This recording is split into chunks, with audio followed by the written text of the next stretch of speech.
बच्चों, आप सभी का हमारे YouTube चैनल आइडियल देव क्लासेस में स्वागत है। बच्चों, आज हम आपके लिए माध्यमिक शिक्षा मंडल भोपाल जो आपका प्री बोर्ड परीक्षा होने वाली है उसका महत्वपूर्ण प्रश्न पत्र लेके आए, जो कक्षा 8वीं के लिए है और विषय सामाजिक विज्ञान है। तो चलिए देखते हैं। और यह पेपर आपका प्री बोर्ड का तो है ही, उसके साथ साथ आपकी वार्षिक परीक्षा के लिए भी बहुत ही महत्वपूर्ण है।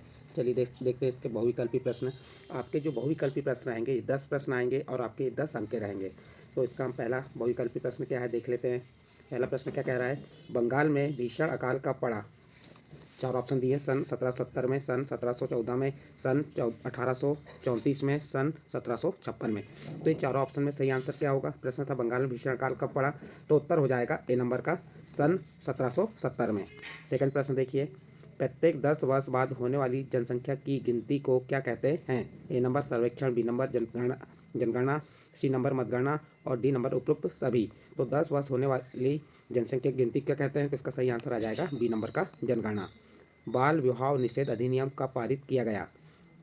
इसका ए नंबर 1829 में, बी नंबर 1929 में, सी नंबर 1951 में, डी नंबर 1972 में। तो बताइए इसका सही आंसर क्या हो जाएगा।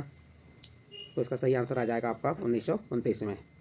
नेक्स्ट क्वेश्चन देखिए, क्वेश्चन नंबर 4, मानव उपयोग में आने वाली सभी वस्तुएं क्या कहलाती हैं। प्रश्न क्या है, मानव उपयोग में आने वाली सभी वस्तुएं क्या कहलाती हैं। तो उसका सही आंसर क्या होगा बताइए। यहाँ 4 ऑप्शन दिए, ए नंबर पदार्थ, बी नंबर द्रव्य, सी नंबर संसाधन और डी नंबर उपयुक्त में से कोई नहीं। तो इसका सही आंसर आ जाएगा संसाधन। मानव उपयोग में आने वाली सभी वस्तुएं संसाधन कहलाती हैं। क्वेश्चन नंबर 5 देखिए, भूमि का उपयोग किया जाता है। ए नंबर खनन के लिए, वानिकी के लिए, कृषि के लिए, उपयुक्त सभी। तो इसका सही आंसर आ जाएगा सी नंबर कृषि के लिए। नेक्स्ट प्रश्न नंबर 6 देखते हैं। प्रश्न नंबर यहाँ कह रहा है भूमि का उपयोग किया जाता है, तो खनन के लिए, वानिकी के लिए, कृषि के लिए। तो खनन के लिए भी किया जाता है, वानिकी के लिए भी किया जाता है। तो इसका सही आंसर आ जाएगा उपयुक्त सभी। नेक्स्ट क्वेश्चन देखिए, क्वेश्चन नंबर 6, संयुक्त राज्य अमेरिका का महत्वपूर्ण इस्पात नगर कौन सा है। संयुक्त राज्य अमेरिका का महत्वपूर्ण इस्पात नगर कौन सा है। तो इसमें 4 ऑप्शन दिए, ओहियो, ओसाका, पिट्सबर्ग और शिकागो। तो इसका सही आंसर आ जाएगा सी नंबर का पिट्सबर्ग। नेक्स्ट क्वेश्चन है क्वेश्चन नंबर 7, भारत में कार्यशील आयु वर्ग का प्रतिशत क्या है। इसके 4 ऑप्शन दिए हैं, A number 60%, B number 61%, C number 62% और डी नंबर 63%। तो इसका सही आंसर आ जाएगा बी नंबर। भारत में कार्यशील आयु वर्ग का प्रतिशत कितना है, 61%। नेक्स्ट क्वेश्चन देखते हैं, क्वेश्चन नंबर 8। क्वेश्चन नंबर 8 क्या कह रहा है, ध्यान दीजिए। अब क्वेश्चन नंबर 8 में दिया, सहमति का विचार किसका प्रस्थान बिंदु है। सहमति का विचार किसका प्रस्थान बिंदु है। तो इसका सही आंसर क्या होगा। इसका सही आंसर देखते हैं, 4 ऑप्शन दिए हैं, गणतंत्र का, लोकतंत्र का, सरकार का, राज्य का। तो इसका सही आंसर आ जाएगा आपका बी नंबर लोकतंत्र का। नेक्स्ट क्वेश्चन है, निम्न में से कौन सा समुदाय हाशियाई समूह है। निम्न में से कौन सा समुदाय हाशियाई समूह, या 4 समुदाय दिन में से हाशियाई समूह कौन सा है, आपको ये बताना है। ए नंबर दलित, बी नंबर मुसलमान, सी नंबर आदिवासी और डी नंबर उपरोक्त सभी। तो यहाँ पे दलित भी हैं, मुसलमान भी और आदिवासी। तो इसका सही आंसर आ जाएगा उपरोक्त सभी।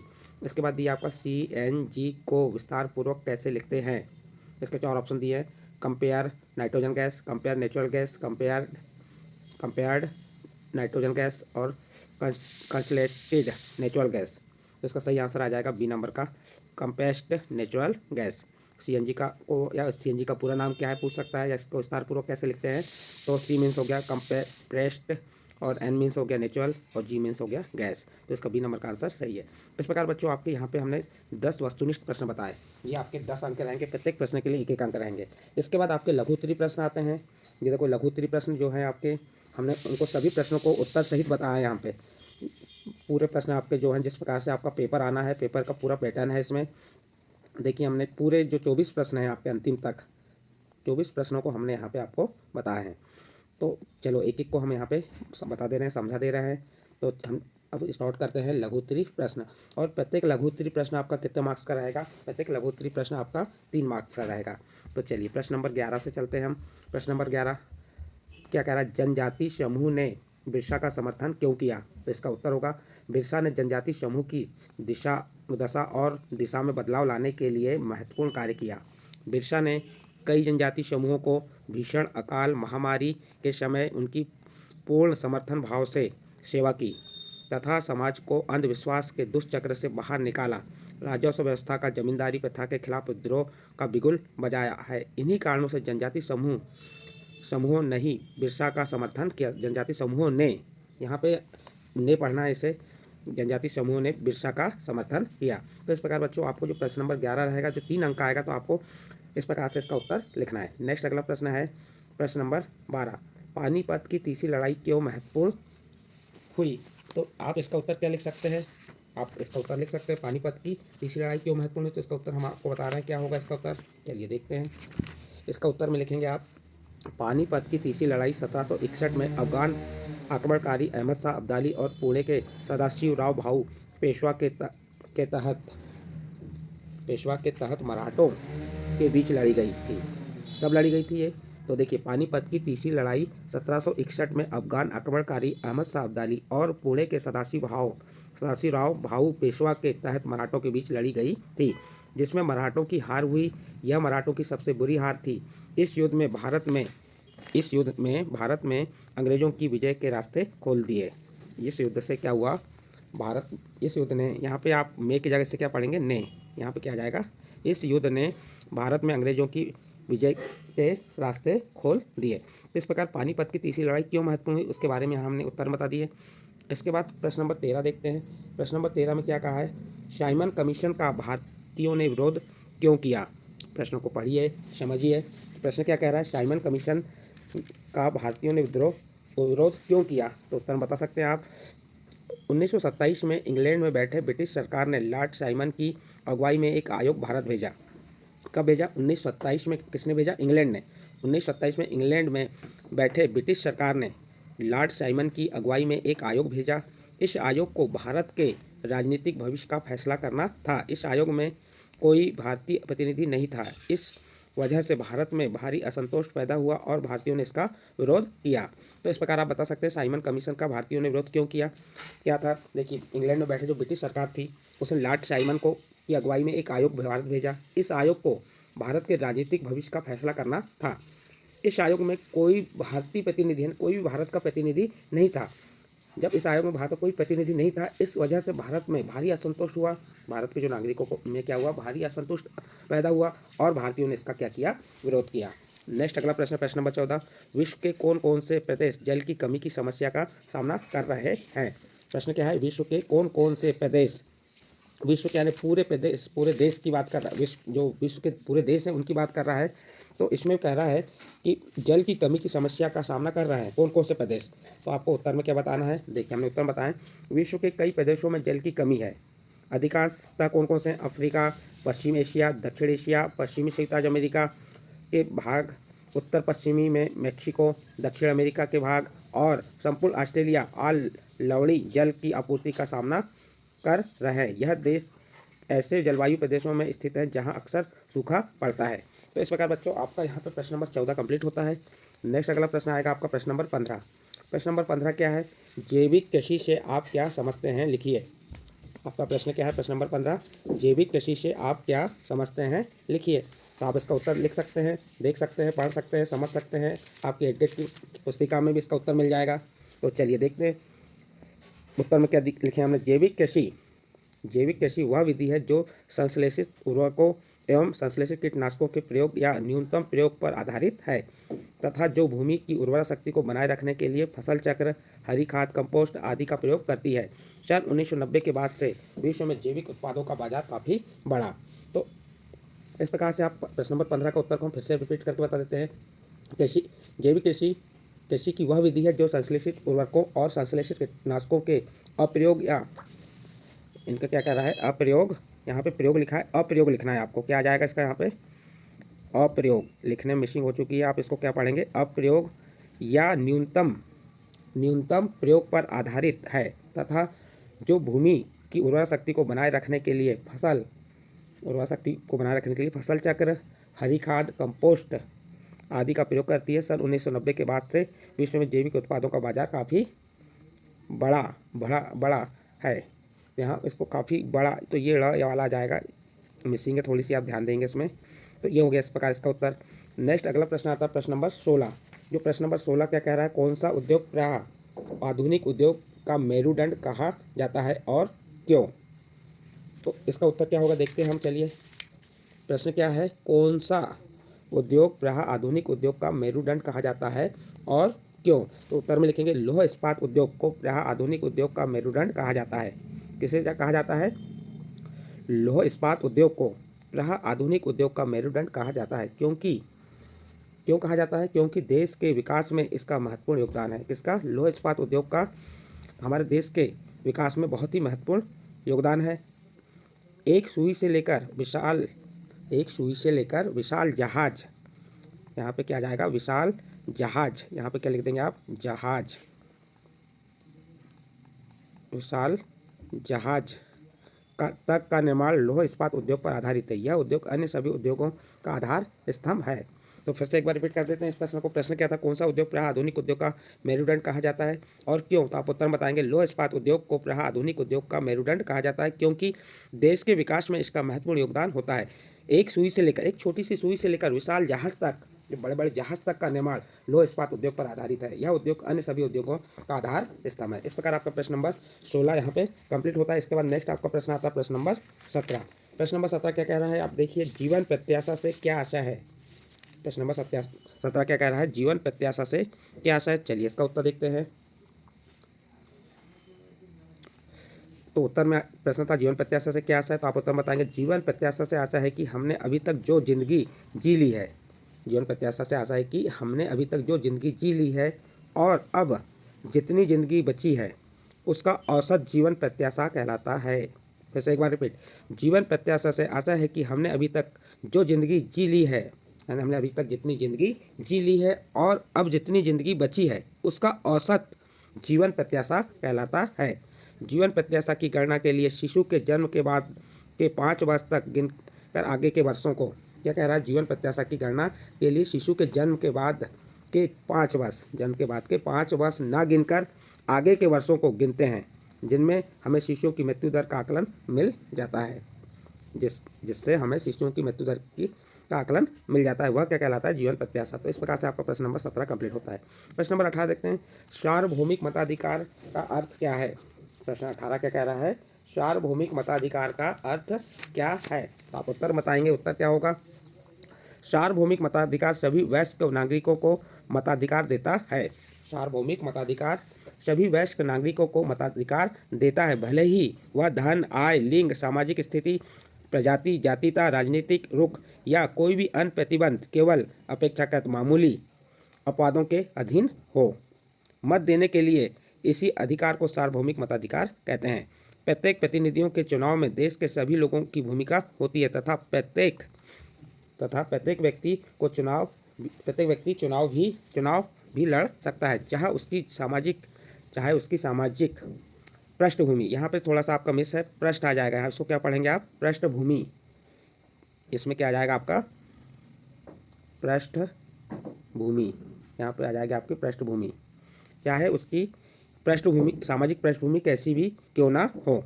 तो इस प्रकार बच्चों आपका जो प्रश्न नंबर 18 यहाँ कंप्लीट होता है। इसके बाद आपका प्रश्न नंबर 19 आता है। प्रश्न नंबर 19 क्या कहता है उसको देखिए आप। प्रश्न नंबर 19 में है आपका, सामान्यतः आदिवासियों की किस छवि को विभिन्न कार्यक्रमों में प्रस्तुत किया जाता है? सामान्यतः आदिवासी यानी जनजाति होती है की छवि को विभिन्न कार्यक्रमों में प्रस्तुत किया जाता है। तो देखिए इसका आंसर क्या होगा? हमारे देश में आदिवासियों को एक खास तरह से पेश किया जाता है। स्कूल के उत्सव, सरकारी कार्यक्रमों या किताबों व फिल्मों में उन्हें सदा एक रूप में ही पेश किया जाता है। वे रंग बिरंगे कपड़े पहने, सिर पर मुकुट लगाए और हमेशा नाचते गाते दिखाई देते हैं। तो इस प्रकार सामान्यतः आदिवासियों की छवियों को, उनके कार्यक्रमों को कहाँ? स्कूलों में प्रस्तुत किया जाता है, सरकारी कार्यक्रमों में, किताबों में, फिल्मों में आदि में। तो इस प्रकार बच्चों आपका यहाँ पर प्रश्न नंबर 19 कंप्लीट होता है। इसके बाद आपका आता है प्रश्न नंबर 20। प्रश्न नंबर 20 में क्या कहा है? शोषण के विरुद्ध तो शोषण से मुक्ति के अधिकार का अर्थ लिखिए। प्रश्न है, शोषण से मुक्ति के अधिकार का अर्थ लिखिए। तो इसका अर्थ क्या होगा? आपके सामने देख सकते हैं, यहाँ दिया है। उसका उत्तर में कैसे लिखेंगे देखिए आप, ध्यान दीजिए उसमें। तो उत्तर हो जाएगा, शोषण से मुक्ति के अधिकार का अर्थ किसी को भी कम मेहनत ताना पर काम करने या बंधुआ मजदूर के तौर पर काम करने के लिए मजबूर नहीं किया जा सकता।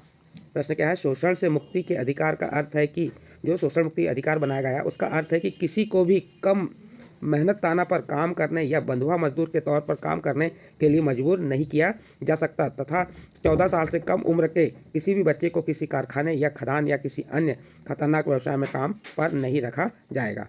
तो ये शोषण मुक्ति अधिकार का अर्थ हुआ। इस प्रकार प्रश्न नंबर 20 आपका यहाँ कंप्लीट होता है। अब इसके बाद आपका दीर्घोत्तरी प्रश्न आएंगे। तो देखिए यहाँ पे आपके प्रश्न 11 से 20 तक 3 अंक के प्रश्न थे और किस प्रकार से लिखना है ये आपको हमने बताया। अब आपके दीर्घोत्तरी प्रश्न आएंगे। तो ये दीर्घोत्तरी प्रश्न जो रहेंगे आपके कितने रहेंगे, 4 प्रश्न रहेंगे। प्रश्न 21, 22, 23, 24 और प्रत्येक प्रश्न में जैसे प्रश्न 21 में 2 प्रश्न रहेंगे, एक अथवे में रहेगा। तो आप दोनों में से कोई एक प्रश्न आपको हल करना है। जैसे यहाँ पे दिया देखो प्रश्न 21 दिया है, फिर उसका अथवे का प्रश्न। तो अब ये प्रश्न 21 का जो प्रश्न दिया है वो कीजिए, उसका अथवे का, दोनों प्रश्न में से किसी एक प्रश्न का उत्तर आपको देना है। चलिए प्रश्न 21 क्या कह रहा है, दीर्घोत्तरी प्रश्न है। जेम्स मिल द्वारा अपनी किताब में मुख्य रूप से किन बातों को लिखित किया गया है। प्रश्न क्या है आपका, जेम्स मिल द्वारा। तो देखिए इसका उत्तर हमने क्या बताया, उत्तर बताया 1857 में स्कॉटलैंड के अर्थशास्त्री और राजनीतिक दार्शनिक जेम्स मिल ने 3 विशाल खंडों में ए हिस्ट्री ऑफ ब्रिटिश इंडिया नामक एक किताब लिखी। प्रश्न था जेम्स मिल द्वारा अपनी किताब में मुख्य रूप से किन बातों को उल्लेख किया गया। तो आप उत्तर बताएंगे 1857 में स्कॉटलैंड के अर्थशास्त्री और राजनीतिक दार्शनिक जेम्स मिल ने 3 विशाल खंडों में ए हिस्ट्री ऑफ ब्रिटिश इंडिया, जिसे ब्रिटिश भारत का इतिहास कहा जाता है, नामक एक किताब लिखी। इस किताब में उन्होंने मुख्य रूप से निम्नलिखित बातों को उल्लेखित किया। नंबर 1, जेम्स मिल ने भारत के इतिहास को हिंदू, मुस्लिम और ब्रिटिश इन 3 कालखंडों में बांटा था। देखिए जेम्स मिल ने क्या किया, जेम्स मिल ने भारत के इतिहास को हिंदू, मुस्लिम और ब्रिटिश इन 3 कालखंडों में बांटा। फिर नंबर 2, जेम्स मिल को लगता था कि सारे एशियाई समाज सभ्यता के मामले में यूरोप से पीछे हैं। नंबर 3 में क्या दिया है, जेम्स मिल ने अपनी किताब में यह भी उल्लेख किया कि भारत में अंग्रेजों के आने से पहले यहाँ हिंदू और मुसलमान तानाशाहों का राज चलता था। समाज धार्मिक बैर, जातिगत बंधनों और अंधविश्वास से जगड़ा था। तो इस प्रकार से उसने 3 कारण बताया था कि इसने जेम्स मिल द्वारा अपनी किताब की मुख्य रूप से किन किन बातों को उल्लेख किया गया वो आपको यहाँ बता दिए। नेक्स्ट प्रश्न है इसका अथवे का। अब आप ऊपर वाला प्रश्न लिखिए या नीचे वाला। तो नीचे वाला प्रश्न क्या है, लॉर्ड डलहौजी की विलय नीति क्या थी तथा इस नीति से किन किन भारतीय राज्यों को अपने नियंत्रण में लिया गया था। तो उत्तर हो जाएगा, कंपनी द्वारा अधिग्रहण करने के लिए गवर्नर जनरल लॉर्ड डलहौजी ने एक नई नीति अपनाई जिसे विलय नीति का नाम दिया गया।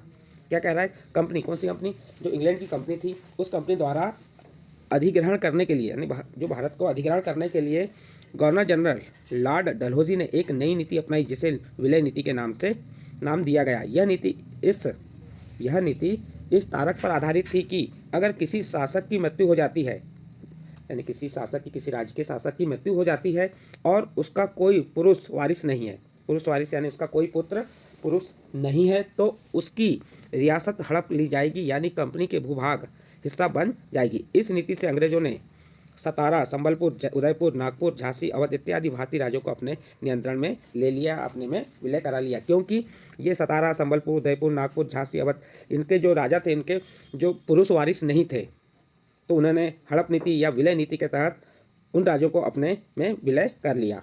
तो इस प्रकार ये प्रश्न नंबर आपका 21 का अथवे का उत्तर कंप्लीट होता है। इसके बाद इंपॉर्टेंट प्रश्न है प्रश्न नंबर 22, वनों से होने वाले लाभ। तो आप सभी को मालूम है कि वनों से कौन कौन से लाभ होते हैं, तो आप वह लिख सकते हैं।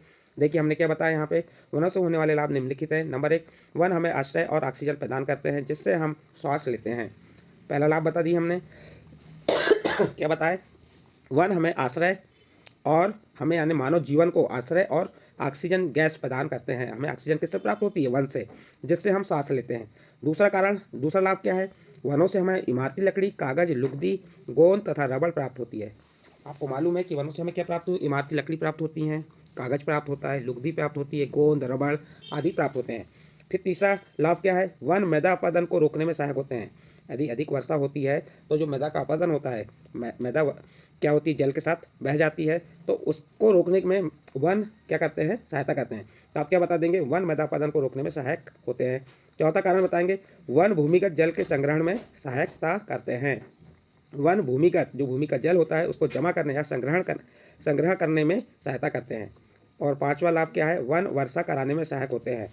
वन जो वर्षा होती है वनों की वजह से होती है, तो वन वर्षा कराने में भी सहायक होते हैं। और इसके आप कारण बता सकते हैं, नेक्स्ट अगला प्रश्न है इसी का अथवा। अब ये वाला प्रश्न लिखिए या इसका अथवा का जो आपको बनता है वह प्रश्न का उत्तर लिखना है। अब अथवा का प्रश्न देखते हैं। अथवा का प्रश्न क्या है, जनसंख्या वितरण को प्रभावित करने वाले कारकों के नाम लिखिए। तो देखिए हमने उत्तर क्या बताया है, जनसंख्या वितरण को प्रभावित करने वाले कारक निम्नलिखित है, भौतिक कारक, सामाजिक, सांस्कृतिक और आर्थिक कारक। तो देखिए भौतिक कारक के अंतर्गत क्या आ जाएंगे, स्थलाकृति। तो आप स्थलाकृति के बारे में बताएंगे कि अब स्थलाकृति में क्या है उसके बारे में बता दें। लोग सदैव पर्वतों और पठारों की तुलना में मैदानी भाग में रहना पसंद करते हैं क्योंकि ये क्षेत्र खेती, विनिर्माण और सेवा क्रियाओं के लिए उपयुक्त है। भौतिक कारक के अंतर्गत दूसरा कारक क्या है, जलवायु। लोग सामान्य रूप से चरम जलवायु को अत्यधिक गर्म तथा अत्यधिक ठंडी जैसे सहारा मरुस्थल, रूस के ध्रुवीय प्रदेश, कनाडा और अंटार्कटिक में रहने से बचते हैं। जैसे लोग क्या होता है, सामान्य चरम जलवायु में रहना पसंद करते हैं, अत्यधिक गर्म और अत्यधिक ठंडी जलवायु में रहना पसंद नहीं करते। जैसे सहारा का मरुस्थल हो गया, रूस के ध्रुवीय प्रदेश, कनाडा, अंटार्कटिका में रहने से क्या होते हैं, लोग बचते हैं। इसके बाद सी नंबर बताएं, मृदा। तो मृदा क्या है, उपजाऊ कृषि के लिए उपयुक्त भूमि मृदा प्रदान करती है। देखो उपजाऊ भूमि के लिए उपयुक्त भूमि प्रदान करती है मृदा। तो जहाँ अच्छी उपजाऊ भूमि होगी, जहाँ मृदा अच्छी होगी, हम वहाँ बसना पसंद करेंगे। फिर डी नंबर खनिज। खनिज में क्या है, निक्षेपों वाले क्षेत्र में अधिक बसे हुए होते हैं। जहाँ खनिज निक्षेप वाले जो क्षेत्र होते हैं उसमें अधिक लोग बसना पसंद करते हैं। और जल, लोग उन क्षेत्रों में रहने को प्राथमिकता देते हैं जहाँ अलवणीय यानी कि जहाँ नमक यानी कि मीठा पानी हो, खारा पानी ना हो, जल आसानी से प्राप्त हो जाए, जिसमें अलवणीय जल आसानी से प्राप्त हो जाए। इसके बाद उसी में सामाजिक और सांस्कृतिक और आर्थिक कारक क्या हो गए। सामाजिक कारक, अच्छे आवास, शिक्षा और स्वास्थ्य सुविधाओं के क्षेत्र में अत्यधिक घने बसे होते हैं। फिर बी नंबर सांस्कृतिक कारक, धर्म, सांस्कृतिक महत्व वाले स्थान लोगों को आकर्षित करते हैं। और आर्थिक कारक क्या हो गए, औद्योगिक क्षेत्र रोजगार के अवसर प्रदान करते हैं, लोग बड़ी संख्या में इन क्षेत्रों की ओर आकर्षित होते हैं। तो इस प्रकार से आपका प्रश्न नंबर 22 के दोनों प्रश्न हो गए। इसके बाद आपका प्रश्न नंबर 23 आता है, भारतीय संसद की चुनाव प्रक्रिया का संक्षेप में वर्णन कीजिए।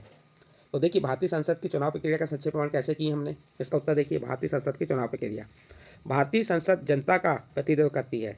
भारतीय संसद जनता का प्रतिनिधित्व करती है। लोकसभा के लिए चुनाव प्रत्येक 5 वर्ष बाद कराए जाते हैं। लोकसभा के चुनाव कब कराए जाते हैं, प्रत्येक 5 वर्ष बाद कराए जाते हैं। देश को बहुत सारे निर्वाचन क्षेत्रों में बांटा जाता है। प्रत्येक निर्वाचन क्षेत्र से विजयी एक व्यक्ति को संसद में भेजा जाता है। चुनाव लड़ने वाले उम्मीदवार विभिन्न राजनीतिक दलों के सदस्य होते हैं। चुने जाने के बाद ये उम्मीदवार संसद सदस्य या सांसद कहलाते हैं। इन सांसदों को मिलाकर संसद बनती है। इस प्रकार आपका प्रश्न नंबर 23 कंप्लीट होता है। अब इसी प्रश्न का अथवा का प्रश्न देखते हैं। इन दोनों में से किसी एक प्रश्न का उत्तर आपको पेपर में लिखना है। अब देखिए इसका अथवा का प्रश्न क्या है, जनहित याचिका दायर करने वाले अधिकार किसे हैं। जनहित याचिका दायर करने का अधिकार किसे है, इसे कहाँ कहाँ दायर किया जा सकता है। तो उत्तर देखिए, न्यायालय ने किसी भी व्यक्ति या संस्था को ऐसे लोगों की ओर से जनहित याचिका दायर करने का अधिकार दिया है जिनके अधिकारों का उल्लंघन हो रहा है। यह याचिका उच्च न्यायालय, सर्वोच्च न्यायालय में दायर की जा सकती है। न्यायालय ने कानूनी प्रक्रिया को बेहद सरल बना दिया है। अब सर्वोच्च न्यायालय या उच्च न्यायालय के नाम भेजे गए पत्र या तार को भी जनहित याचिका माना जा सकता है। तो इस प्रकार बच्चों आपका ये प्रश्न नंबर 23 के दोनों प्रश्न कंप्लीट होते हैं और आपके पेपर का अंतिम प्रश्न रहेगा। और ये प्रत्येक प्रश्न कितने अंक के हैं आपके, 5 अंक के। अंतिम प्रश्न क्या है, भारतीय संविधान में नीति निर्देशक तत्वों का खंड क्यों जोड़ा गया। भारतीय संविधान में नीति निर्देशक तत्वों का खंड क्यों जोड़ा गया, तो आप उत्तर बताएंगे। भारतीय संविधान के भाग 3 के अंतर्गत मौलिक अधिकारों का उल्लेख किया गया है। इसके ठीक बाद भाग 4 में राज्य के नीति के निर्देशक तत्वों का उल्लेख किया गया। भाग 4 के अनुच्छेद 36 से लेकर अनुच्छेद 51 तक राज्य की नीति के निर्देशक तत्व समाविष्ट किए गए। राज्य के नीति निर्देशक तत्व द्वारा राज्य को निर्देश दिया गया कि राज्य किस प्रकार के तत्वों पर अपनी नीतियों का निर्धारण करेगा। राज्य इन तत्वों को ध्यान में रखकर अपनी नीतियां बनाता है और उन नीतियों से देश का संचालन करता है जिससे कि अधिक से अधिक सामाजिक व आर्थिक सुधार लाया जा सके। तो इस प्रकार बच्चों आपका प्रश्न नंबर 24 का उत्तर यहाँ कंप्लीट होता है। अब इसी का अथवा का प्रश्न आएगा। इन दोनों में से आपको जो प्रश्न बनेगा आपको उसका उत्तर लिखना है। अथवा का प्रश्न क्या कह रहा है, किसी अलोकप्रिय कानून का विरोध करने के क्या क्या तरीके हो सकते हैं। तो आप उत्तर में लिख सकते हैं, कई प्रकार संसद ऐसा कानून पारित कर देती है जो बेहद अलोकप्रिय साबित होता है। ऐसा कानून संवैधानिक रूप से वैध होने के कारण कानूनन सही हो सकता है, फिर भी वह लोगों को रास नहीं आता तो लोग उसका विरोध करने के लिए निम्नलिखित तरीके प्रयोग कर सकते हैं। नंबर 1, लोग अलोकप्रिय कानून की आलोचना कर सकते हैं। नंबर 2, उसके खिलाफ जनसभाएं कर सकते हैं। नंबर 3, अखबारों में लिख सकते हैं। और नंबर 4, टीवी चैनलों में रिपोर्ट भेज सकते हैं। तो इस प्रकार आपका प्रश्न नंबर 24 का अथवे का प्रश्न जो था उसका उत्तर कंप्लीट होता है। तो बच्चों आपको हमने यहाँ पे आपका जो पेपर आएगा वार्षिक परीक्षा में किस प्रकार का पेपर आएगा, कितने प्रश्न आएंगे, कितने कितने मार्क्स के आएंगे, ये सभी प्रश्नों को हमने इस पेपर के माध्यम से बताने का प्रयास की और इसमें जितने भी प्रश्न हैं ये आपकी वार्षिक परीक्षा के दृष्टिकोण से महत्वपूर्ण प्रश्न है, इंपॉर्टेंट प्रश्न है, आपकी एडगेट अभ्यास पुस्तिका से छाट के बनाए गए हैं और प्रत्येक को हमने उत्तर सहित बताया है। यदि आपको हमारे द्वारा जो पेपर बताया गया है ये अच्छा लगा हो तो आप हमारे channel ideal day classes subscribe कीजिए, लाइक कीजिए एवं अन्य ग्रुप में शेयर जरूर कीजिए।